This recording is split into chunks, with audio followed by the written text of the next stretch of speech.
उधारी भाई। कब भैया? एगो घटना सुन हो। घटना? कैसन घटना हो? कलिया बक्सर पुलवा पे 3-4 गो नौजवान लड़का स्कॉर्पियो में रहुआ सब। हाँ। स्कॉर्पियो गंगा जी में फान गुल बे। का स्कॉर्पियो गंगा जी में फान गई भैया? अच्छा ये बताओ, स्कॉर्पियो बक्सर से बलिया आवत रहुए कि बलिया से बक्सर जात रहुए? ए मर्द तना इतना दर्दनाक घटना हो गई, ओकरा पर तार दिमाग नहीं खे जात। तार दिमाग यहाँ अटकल बा कि गाड़ी ओने से आवत रहुए कि एने से जात रहुए।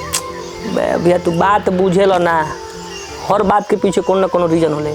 कहे के मतलब ई बा कि गाड़ी यदि बक्सर से बलिया आवत हुई तब तो गाड़ी में फाल्ट बा, आ ना तो बलिया से बक्सर जात हुई तो गाड़ी में ना वो लइकन में फाल्ट बा।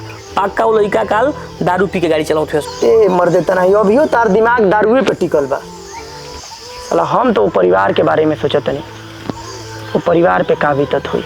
और तने आजकल के लइका बुझतस तो जोश में आके होश ना खोतस। माई बाप लाड में दुलार में आके गाड़ी तो खरीद देती है, और आजकल के लइका दारू पी के लागत रस स्पीड ना पे रील बना के वीडियो डाले खाती आ लापरवाही में जान चल जाती है। ये सब देख के हमके ये बुझाता उधारी भाई कि गाड़ी जे भी चलावत हुई ओकरा सीट पर बैठे से पहले दिमाग में रहे के चाहिए कि हमार बाप महतारी भाई भौजाई पूरा परिवार घर पे इंतजार करत हुई।